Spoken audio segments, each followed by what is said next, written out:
ขึ้นนะครับนี่แหละครับเราเดินขึ้นนะครับไปขึ้นขบวนกันนะครับ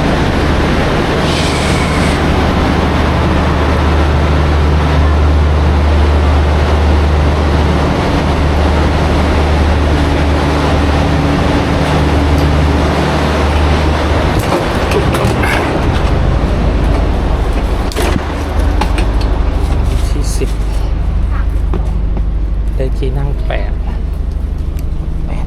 จะถ่ายเลยโทษครับโทษครับโทษครับ